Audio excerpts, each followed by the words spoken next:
Hi everyone, it's Dr. P here. Today we're going to be talking about marriage.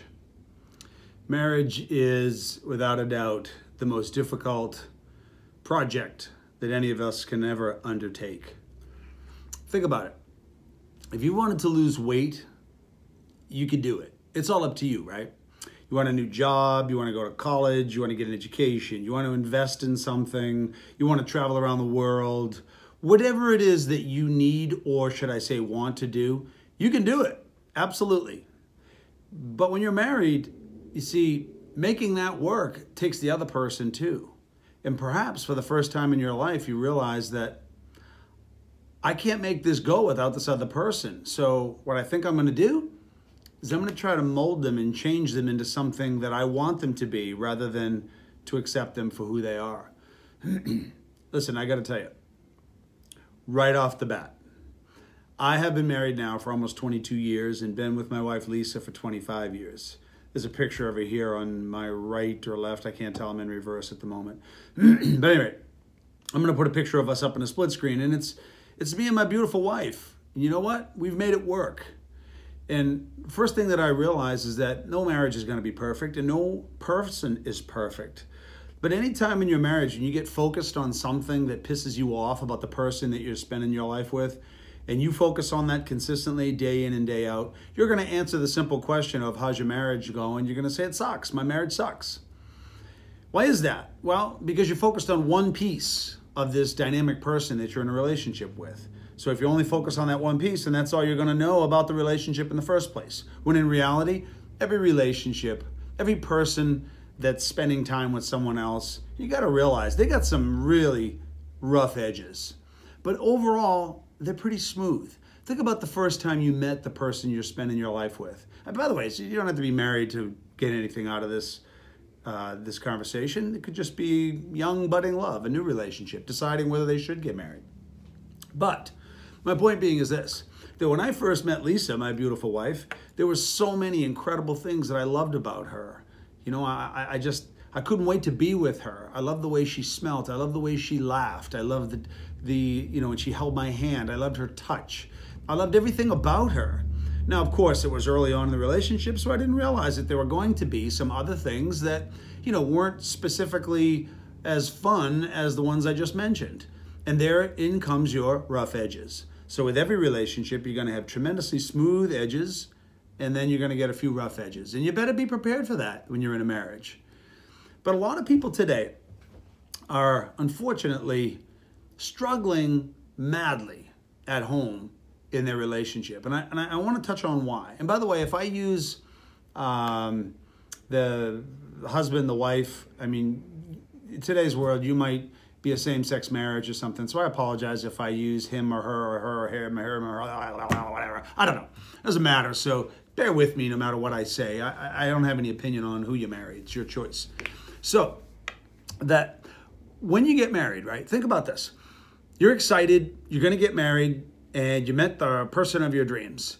But in reality, you don't really know what their underlying operating system is. What really makes them go? You think you do over these small courting period of anywhere from 3 months to 3 years. I don't know how long it takes somebody to decide to get married. But during that courting time, you really focused quite strongly on the things that you love about that person. And intimacy is one big one. The sex, let's just say it. Sex is a big draw right off the bat. Humans are drawn by sex. Probably the most powerful emotion that we have to deal with every day of our lives is sex on some level. So at the beginning of relationships, we are sexually intimate, and that kind of clouds all the rough edges. We don't see them as much because we're willing to put up with more because we're getting some. Who doesn't want to get some? That's the best thing in the world. But unfortunately, as time goes on, you start to realize that that person you married has an operating system that's different than yours. So think about it like this. Let's just say that your spouse is a PC user and you're a Mac user. You both want and desire to use a computer, but you don't understand each other's operating systems. So the Mac user says, why do you do it that way? That's ridiculous. It doesn't make any sense that you would do it that way. You should do it this way with the Mac. And the person who's defending who they are says, you're out of your mind. Excuse me for a minute. Ooh. The PC is the way to go. You don't get it. Are you stupid? That doesn't make any sense. Those Macs are too difficult to use. And plus, how many people actually use a Mac? Most people use PCs. You see, now you're at odds with each other because you have two different operating systems. Now, let's take that away from a computer and just put it into real life. What are the odds that you're going to have a successful, happy marriage when your number one value in life, and your value is nothing but an emotion? You probably heard family values, right? Family values, those two words, that's a misnomer. Family is something tangible that you can touch, but values are not. Values are emotions. So when they talk about family values, what you're really talking about is what kind of emotions will you experience if you have a family? So let's say that you are a family-oriented individual getting married, and you are getting married because you want a family and you want to grow closer to all constituents of the family, the wife or the husband and the children. That brings love and compassion out in front. And you see, therein lies your operating system. You are loving, compassionate, maybe somebody who wants to help, a caregiver, somebody who's willing to go improve the quality of other people's lives. Can you imagine if that's who you are, and that your spouse, that their number one value system in life is security, about money? Maybe they came from a background where there was no surplus of anything. They barely had enough food to eat at night. You see, so that person is driven by the fact that they need to work, and they work too much. The other person in the marriage wants to be with the children, wants to be home and foster love and compassion, and is waiting for their spouse to get home. Come on, man, get home. Real life is about family and commitment and compassion and love, says you. Says you. But your spouse says, no, I never ate more than 2 meals a day my entire childhood. I definitely need to be secure. I will work every damn day that I can for security. And by the way, I am a loving individual, so I'm going to express my love by simply providing for my family, because that's what I know. Now, a holiday arrives. Let's call it July 4th. You're outside. You got a beautiful property because somebody's making money. You got the whole family over. You're having a cookout, and the kids are playing, and it couldn't be any more blissful for you, the compassionate, loving individual. The phone rings, and your spouse's phone goes off. Hello? Yep. Okay, I'll be right there. Where you going? My boss called. I got to get to work. We got a problem down the plant. Well, it's 4th of July, man. We're outside. We're having fun at the pool. Are you nuts? No, I'm not nuts. I got to go. So off your spouse goes. It's like, what the hell just happened? The reality is that the thing that drives that individual, that person's value structure, their underlying operating system, is to work and make money. That's how they get the things in their lives that bring them a sense of ease, a sense of comfort. They need to know that there's some security there. Unfortunately, there's the other spouse sitting at home speaking to other friends and family like, where did he go? Oh, that bastard went to work. I can't believe it. This marriage sucks. Damn it. How stupid could he be? You got to run off to work on a day that, we're all spending time together? And then here he is driving to work going, Jesus, that bitch doesn't even get it. I bust my balls in order to make enough money to take care of the family. It's what I know how to do. It's what makes me go. But she doesn't appreciate it. And now you're in, what do we call that? Oh, shitty marriage. But come on. It's not a shitty marriage. Marriage really isn't, it's probably the wrong word. The most important and appropriate word is you, the individual. If your marriage sucks, guess what? Sorry to tell you this, you suck. You haven't built enough personal development yet. You haven't understood who you are and what your operating system is and what values that you run on. What makes you go? What makes you perk? What makes you get out of bed every day? And I'll guarantee you, if you have a marriage that's lasting more than 5 years, your spouse does not have the same value structure as you do. So now you take two different people with two different values, put them together, and try to last 50 to 60 years together. Not likely going to work. But it could. It could if you could do this. If you could decide, simply decide to investigate who you are as a person. You have to get better. There's no chance that you're going to change your spouse. None. Zero. No way you're changing your spouse. It's not happening. It never has, never going to. And by the way, he or she has never changed a hair on your head either. We only make changes when we feel the need that we want to make those changes. So every time you try to remold your spouse into what you want, it always backfires. Even if they give in, they don't give in wholeheartedly, and they still feel violated internally, and it's going to fester somewhere else. We can't go around trying to change people. If you wanted to change your spouse, you only really, truly want to change their behavior towards you. That's it. And if you want to change their behavior towards you, then this is what you got to do. You got to change yourself. Now, you don't go up to them and say, listen, I will change myself to make our marriage better. You just do it. You just start developing. You start understanding who you are and what makes you tick, what makes you emotional and feel good, and follow that path. And the more loving you are, the more giving you are, the more your spouse recognizes that it's not you trying to change them, that you're trying to figure yourself out. And if you ask your spouse for help along the way, then they're part of something greater and it connects you two together. Now you can build this thing that's so powerful in relationships. It's called intimacy. Without the intimacy, relationships are doomed. People who are married, happily married together, who have made concessions, understand that we're not the same, but we can learn to love and care for each other in multiple ways by understanding each other's value structure. When you do this, you actually secrete hormones out of the brain, like oxytocin and dopamine and serotonin. And these chemicals protect your heart from cardiovascular disease.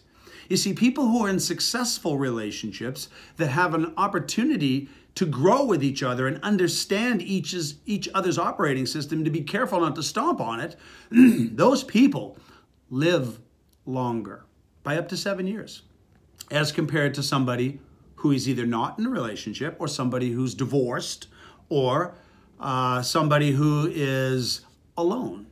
You see, loneliness will kill you before cigarettes will. Loneliness could be the worst thing on the planet. And if you're home, unfortunately, and there's no one in your life at this time, you probably know what I'm talking about. Being alone is tough. It sucks. But equally, if you're with somebody and you hate being with them because you're trying to change them and they resist you and all you do is battle, you're in an awful place. That's the worst place you can be, is in a shit marriage and then go for the divorce. Hey, maybe you got a divorce at some point, but you're going to suffer from the divorce as well. It's very, very difficult in order to balance all these integers off. So let's not try and change each other. Let's try to come together in fellowship.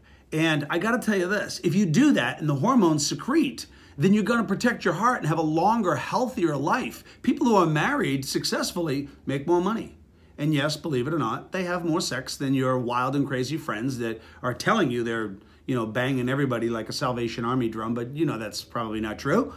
You see, there's so many incredible benefits to being married. But if you don't know why you're married or getting married in the first place, it's a crapshoot.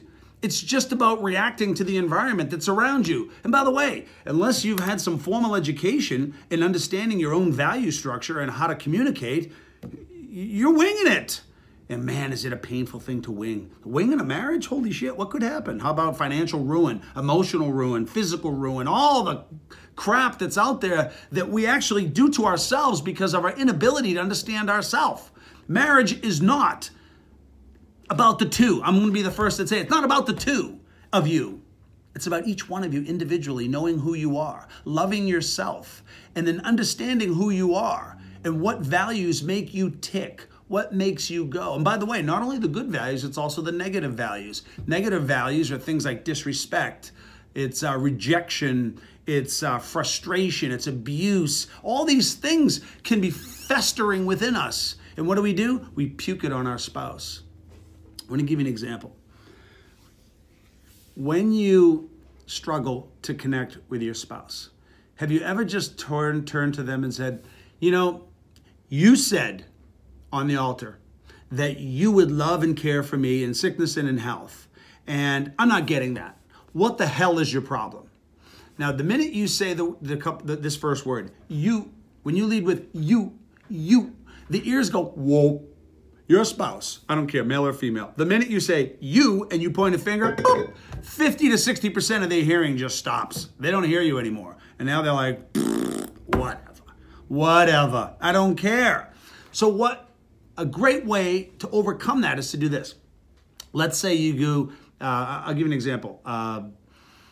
Example from my own life. I was struggling just at some point in my marriage, just to have some more time spent with my wife, some more intimate time. For you ladies, yes, I wanted intimate time with my beautiful wife. For you guys, you know what I'm going to say. I wanted a piece of that gorgeous, beautiful woman that I married. I wanted that. So rather than me saying, hey, what's up? How come you're not following through? How about you say it like this? And this is what I said. I go, hey, hon, I'm struggling. I need some help. Ears open up. Oh, a chance to help. I like that. What's up? Well, lately, I've been struggling to connect with you on a deeper and more intimate level, and I'm not sure what the hell I'm doing. I need your help. I need your help to show me how to be a better husband and how to connect with you on a deeper level, because I'm just a little lost in the weeds at the moment. What can I do to make a difference? And can you help me with that? And her response was this: nothing. She rolled over and went to sleep. I'm like, what? That didn't work. So I just put it out of my head and I went to sleep. But in the morning, my wife snuggled across the bed and just laid next to me. And that's really what I wanted. I wanted just to feel her body. That's all. I wasn't looking for actually even more. I'll take baby steps. But you see, I said it and she thought about it. And instead of me, pointing a finger at her and yelling at her, I had to realize that if I wanted her to be her behavior to be different towards me, that I needed to make my behavior different towards her. And gentlemen out there, I'm going to tell you right now, if you do not make this woman of yours feel special by the things that you do and you say and your actions, then her legs are going to be as closed tightly as you can imagine. They ain't spreading. Sorry. You already know this. Now you're pissed that she's not fulfilling you on some level that you need. Sorry, fellas. You never fulfilled her either because you took your own stuff into account. I'm married and I should be able to have sex whenever I want. Good luck. Good luck, ladies, right? Good luck to that one, pal. Not going to happen. Ladies, if you do not connect intimately with your man, it'll affect your health. It'll affect the development, the relationships within your own family with your children.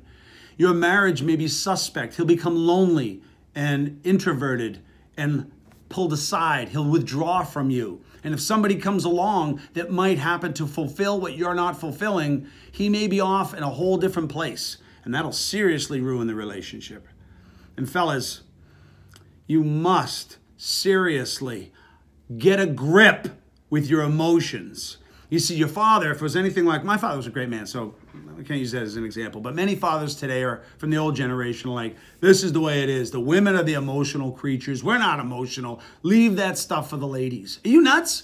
You have to understand your own emotional system as a man in a marriage because you married a woman that also has a complex emotional system, and if you don't understand hers, she's not going to understand yours, and you're just going to do this all freaking day long. What a waste. Let me tell you this. Let me ask you this question. Did you get into a marriage to argue incessantly, to always be right, to be stronger and more beautiful than your spouse? I mean, what the hell did you get married for? What did you get married for? I suspect that it was for none of those. I know I got married. I want to share it with you. I got married because I wanted someone, Lisa, my beautiful wife, I wanted someone to build a life with, to build a sense of love, a sense of security and commitment, have children, have a lot of laughter, and get through the bad, difficult times together so that we can grow tighter and more closely knit together. Because the older that I get, the more that I cherish having someone by my side to help burden or to help to handle the burden of life's heavy crap. It's nice to have that person there. But let's face it, I've screwed it up enough times to realize that I am a lucky son of a bitch and that I got the right woman. How come? Because she's stuck with me through thick and thin. And I'm sure she's going to say the same thing. And trying to change her was the wrong thing.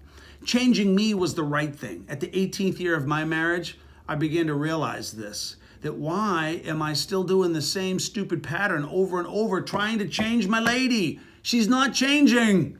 Only I can change. My behavior changes. And as my behavior changes, when I know more about me and who I am and why I'm here, then her behavior becomes a mirror of the same thing. We start growing closer together and the marriage can then survive. Not only survive, we want it to thrive. Marriages are difficult, but if you just listen to other people tell you that they're hard, don't do it, it's a waste of time, man, you never get anything done. And by the way, when you are married, hang out with other couples who are successful at marriage. Not people that have just gone 30 years without arguing. I'm talking about people who have had 30 years of overcoming a lot of difficult times. Because if you've been in a marriage long enough, you know this, that if you just hang in there long enough, it'll rewrite itself on some level and you'll get a new appreciation for what it's all about. Many times I realize that, wow, I almost threw the towel in. And then a year later, I'm having the best time of my life. Sometimes you just got to hang in there long enough to make it work. Just hang in there long enough. But at the end of the day, being married is a wonderful thing. And I draw back to my days of being an athlete, high school and college football player. I wanted to win. I didn't want to hear from anybody to tell me that I can't do anything. Matter of fact, you tell me I can't do it and I want to do it 10 times more than ever. I am going to strive. I'm going to push for everything I can get out of this world, out of this life. I'm going to take the orange and I'm going to squeeze the hell out of it to get every single drop of juice inside that orange. That's the way I take life. And the last thing I'm going to do is become a statistic to divorce and live in a shit marriage. I'm not doing it. I'm going to do everything within my power to make sure that this thing works. And that means I'm going to stop arguing with my wife to try to be right because it's not going to work anyway. I'm just going to go with the flow. Doesn't mean that I don't have an opinion and that I don't need to be heard, but I need to pick and choose my battles. I need to pick and choose my battles. And in reality, sometimes I just walk away and within minutes, Lisa comes back and she's like a purring kitten again. And had I opened my mouth, I would have destroyed it.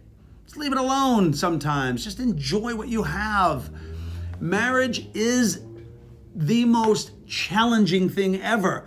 But hey, are you not strong enough to handle the damn challenge? Don't you want to just rise up in the era right now of the Tom Brady's? I'm sorry if you're not from New England. Don't you just want to grab life and say, this is my life, damn it, and I'm going to make it work.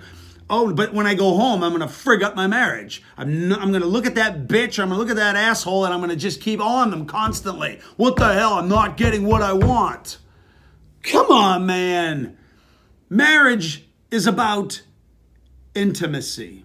That is the glue that keeps it all together. Without the intimacy, there is no chance for growth. Now, you're thinking that I said intimacy like this. Sure, why not? That's the ultimate expression of the intimacy. But the intimacy can be just holding the door, telling her or him that they look good and that you're proud of them for all the things that they've done this past year as their husband, as your spouse, as your whatever, and that you're so happy that they're the father or the mother of your children. These are the intimate moments. Yeah, but I don't do that. Well, then it's your fault, you dope.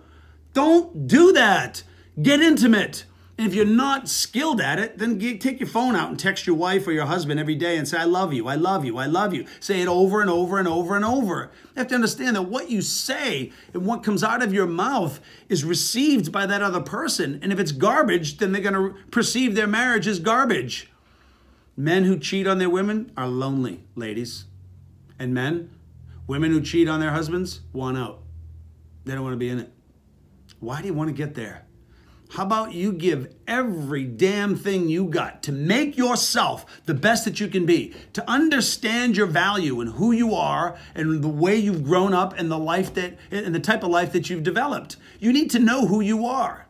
I'm going to tell you now, just by example, what my number one values are in life. It is contribution and love. And anybody who knows me personally knows that, well, you already know contribution. Here I am. I'm contributing on the internet to you to try to help you to at least gain some awareness of what it takes to be a better version of you. That's me. That's why you watch these videos. I'm the living proof that that's my number one value. And I'm so connected to love and intimacy. I love my children. I love my practice. I love my patients. I love all the audiences that I speak to. I just enjoy people on that level. That's my value structure. But that's my positive value structure. My negative value structure is disrespect and rejection. Those combinations right there, if I experience those, oh my God, My insides begin to boil. My head wants to pop. And sometimes I speak out of turn and I screw up my marriage. Damn it. You have to think about it. That if your wife disrespects you, did she push that button and stick it to you? Or did she just say something out of turn and you took it bad? I don't know. But I'm telling you, if you know your spouse's positive and negative value structure, then you should be able to navigate through a healthy relationship by being careful about the words that you choose and the behaviors and the actions that you use in relationship to your spouse. Make this marriage work. Marriage does not suck. Either you suck or people that tell you it sucks. It does not suck. It is the greatest challenge of your life. And if you can master a relationship with one person for a lifetime, then you can master many other facets of your life. Many other twists and turns you will also be able to master. And by the way, when you master it all, you're going to have that spouse right next to you, holding your hand, proud as a peacock to spend their life with you, all the way to the very old age till you take your last breath. Then you can look back someday and say, my greatest achievement was learning about who I am and what my gift is to the world. And it took a successful marriage to be able to help me to understand that. So, at the end of all that rant, I hope there was something in this little talk that gave you some hope that marriages are good. But the reason they fail is because of you, not your spouse. They fail because of you. And if you're the spouse, then it fails because of you. And if both of you understand who you are and what your operating systems are, then you can respect each other's opinions and respect each other's values. And in doing so, you just grow closer together. And the ultimate part of a great relationship is that sexual, physical, intimate chemistry. Nothing like it. It just gets the whole world off your back. It takes your mind away from all the gunk and stress that you're living with, and it basically just puts you in that state of nirvana. I don't care if it lasts 30 seconds or 30 minutes. Those are the polarizing, powerful moments of a marriage that make it all worthwhile. But to get there, it takes a lot of special appreciation and a lot of hard work, but it's worth it. I hope you got something good out of this conversation today. And please, if you think of it, hit the subscribe button down below and share my talks with anybody else that you want. I'm not here to try to do anything more than help other people with the knowledge that I've amassed over time and that I keep learning through your feedback. So your comments and your questions are also very much welcomed. So this is episode 3. We're done. I can't wait to talk to you next time a little bit more about how your marriage affects your physical health. But having said that, have yourself a wonderful, wonderful week, and I'll see you next week on Dr. P TV.